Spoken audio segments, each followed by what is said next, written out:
What's going on, YouTube? Today I have a nice little bunny build, kind of different, but very effective. Pretty much Bunny's good at doing everything inside of the game, except for dealing with that one boss at the end, running around in circles until you eventually get clapped by either a bunny bomb or a shotgun. What time to turn the tables on the enemy with your own shotgun. Now you might be wondering why shotgun on Bunny.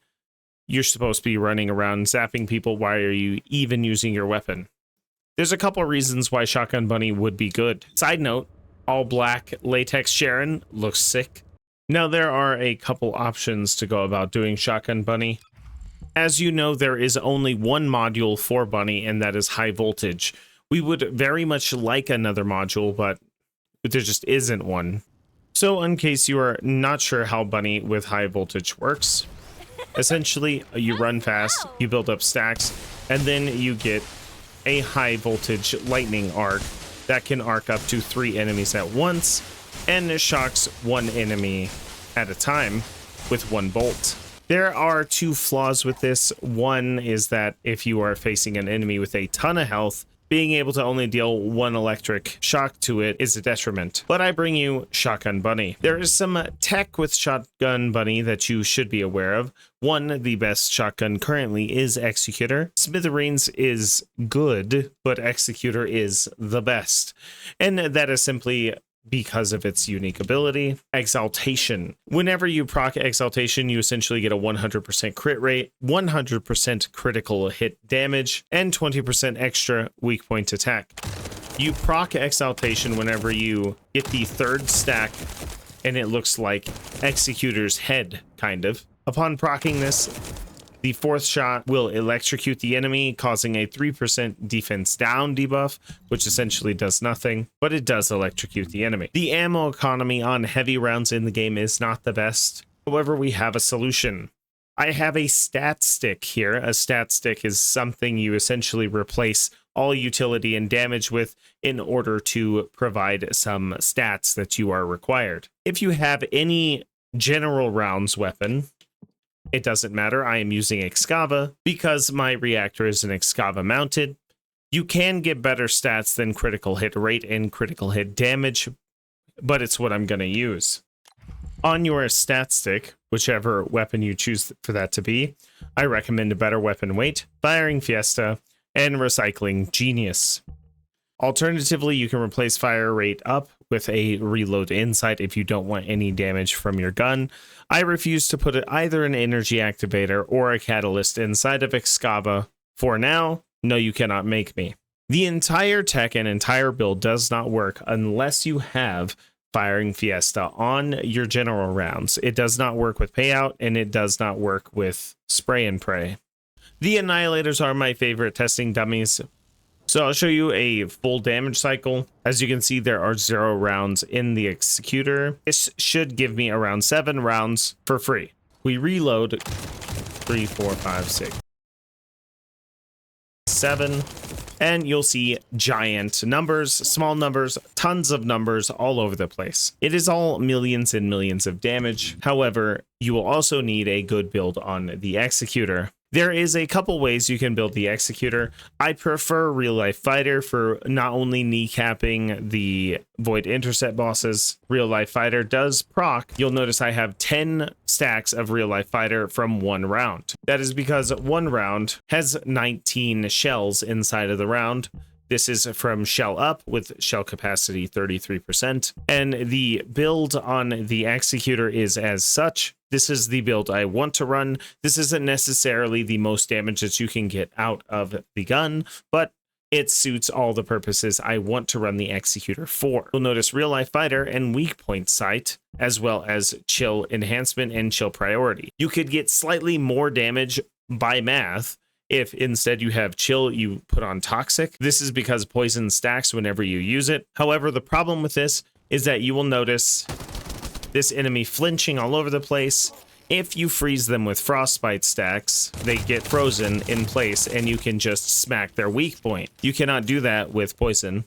so I prefer chill attack. The reason a chill enhancement is so good on shotguns is because it is per pellet, and that is why chill priority is on the gun as well. The only reason chill priority is on the gun is because it's just what we have left as far as the most damage that could come out of the gun. This adds around 18% damage to the gun itself. We have weak point sight and real life fighter. There's a caveat to this: whenever you are in the dungeons playing at 250, sometimes weak point damage cannot be procced, so you will find yourself with a useless perk.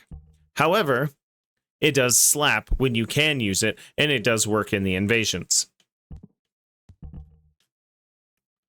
Otherwise, it's essentially just built for attack, crit, and fire rate.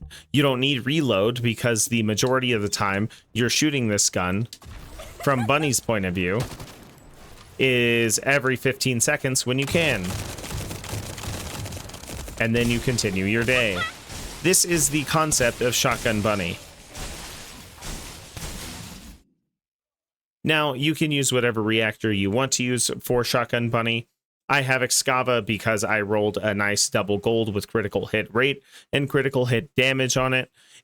Obviously, you can go with skill cost, or you can just pick one of the reactors that you probably have dozens of just from farming a reactor.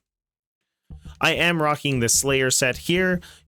You can sacrifice the 26% skill power bonus for more hit points on whatever set you like. And yes, there is always the Annihilator set if you like playing close to death. As far as the Shotgun Bunny goes, this is the build.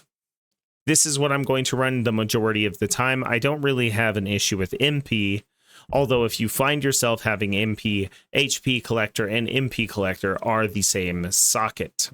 You want to maximize your cost expenditure as little as possible so that you can run around as much as an electric bunny and stay energized. So for that, I have maximum conservation. Yes, there's a skill power modifier, minus 20%, completely worth it and actually required. Then we have strong mentality, also required. And with two of these, our skill cost is cut in half. I only have one range module on my bunny. So if you want maximum range on your bunny, pick something to take off, I guess. It would probably be hit points because people love removing hit points for extra damage. I have 2 hit points on the build because sometimes you get into shotgun fights with dungeon bosses and their shotguns feel like they do more damage than yours. They don't though. Then I have 2 critical hit modules on here just for more damage.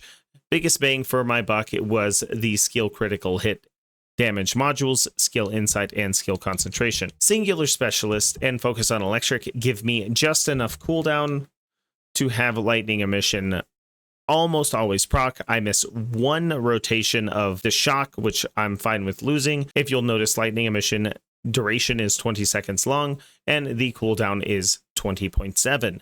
You can fix either the cooldown or the duration and constantly have lightning procced by having either cooldown or duration on your reactor. However, I didn't really feel like farming reactors for 3 days, so here we are. And this is, of course, high voltage. I will be having a comprehensive bunny guide on my channel with this video in that description, not the other way around. But whenever I have that, it will be inside of the video of this description, which at that time, this sentence will not be in the video. But this is Shotgun Bunny, and at the end of this video will be a video of me running one of the dungeon invasions with this specific build.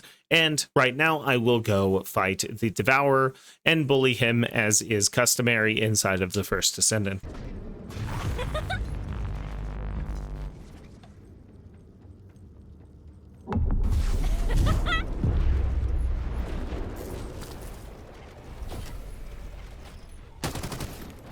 Time your reload here to get the kneecaps.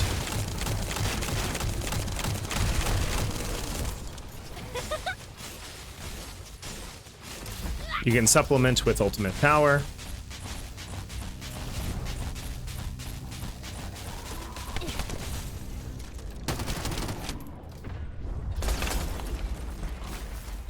With a little bit more min-maxing on your bunny,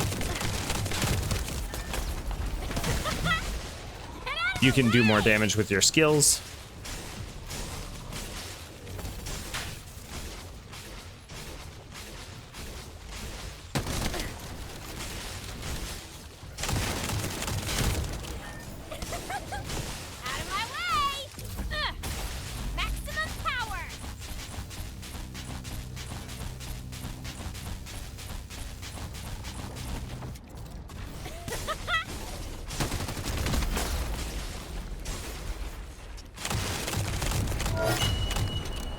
And there is Shotgun Bunny. Well, not specifically designed to deal with void intercepts. With a little bit more skill while using the grappling hook mechanic, I'm sure you can one-phase Devourer just fine. Shotgunny, as is in the title.